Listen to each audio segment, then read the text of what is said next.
तो भाई अब कई सारे लोग इस मुद्दे पे बात कर रहे हैं जिनका भी एग्ज़ाम 14 अक्टूबर को हुआ है और जिनका री एग्ज़ाम हुआ है, वो लगभग सभी भाई इम्पैक्ट हो रहे हैं नेगेटिवली उस चीज़ से, क्योंकि भाई उस शिफ्ट का एवरेज स्कोर अगर आप चेक करोगे तो 128 129 दिखा रहा है कई कई वेबसाइट्स पे, जबकि शिफ्ट जो है मॉडरेट लेवल की आ रखी है, ठीक। और ये उन्हीं बच्चों का री एग्ज़ाम करवाया है एसएससी ने जिनका नॉर्मल पेपर जो हुआ था वो काफ़ी अच्छा हुआ था। मेरा खुद 22 सितंबर को पेपर था और मुझे पक्का यकीन है मैंने 95 अटैम्प्ट किए थे, जिसमें से 80 तो हर हालत में ठीक ही होंगे।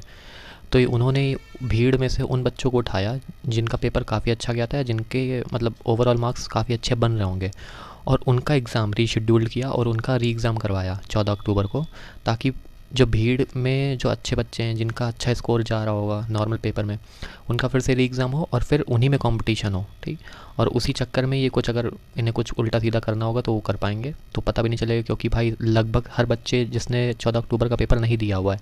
उसे ये लग रहा है, क्योंकि सबसे ज़्यादा एवरेज स्कोर उसी शिफ्ट का गया हुआ है, तो सबको यही लग रहा है कि सबसे ईजी शिफ्ट यही है। बट जिनका 14 अक्टूबर को पेपर था उन्हें पता है कि भाई ईजी शिफ्ट नहीं थी,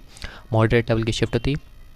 लेकिन बच्चे जो थे वो इतने अच्छे लेवल के बैठे हुए थे उस शिफ्ट में कि सबका एवरेज स्कोर अच्छा ही गया हुआ है, ठीक। सब ने मतलब अच्छा खासा परफॉर्म किया हुआ है, ठीक। अदर शिफ्ट का एवरेज अगर आप देखोगे तो 110 120 मुश्किल से टच कर रहा है, लेकिन इस शिफ्ट का एवरेज स्कोर 124 128, अभी मैंने लास्ट चेक किया था 128 129 के आसपास दिखा रहा था रैंक मित्रा पे। तो इसी वजह से है, क्योंकि भाई उस शिफ्ट में हर बच्चा जो बैठा हुआ वो टैलेंटेड है, ठीक। हर बच्चे का री एग्ज़ाम तभी किया गया है क्योंकि उसका जो पहला पेपर हुआ था,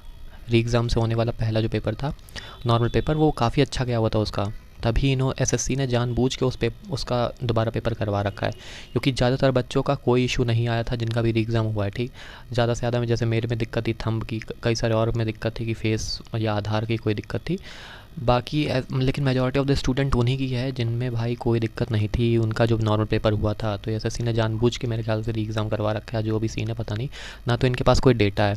कि कितने बच्चों का इन्होंने री एग्ज़ाम करा रखा है। और जब हम नंबर्स में कहा मैं 14 अक्टूबर वाले, तो इसके लिए भाई कोई आवाज़ भी नहीं उठा रहा है, ना खुद तो किसी टीचर को इस बात की पड़ी हुई है, वो अपना कोर्स सेल करने में लगे हुए हैं। और बाकी मुझे नहीं लगता ज़्यादा लोग ने इस टॉपिक पे बात की है। ज़्यादातर जो एस्पिरेंट्स हैं जिनका खुद 14 अक्टूबर का पेपर था, जैसे मेरा भी था, वो ही इस टॉपिक पे बात कर रहे हैं, और किसी को भाई घंटा कोई फ़र्क नहीं पड़ रहा है, और मेरे ख्याल से टीचर भी कोई भाई सपोर्ट में नहीं आ रहे हैं। तो इस चीज़ को ये देखना चाहिए, और जो भी है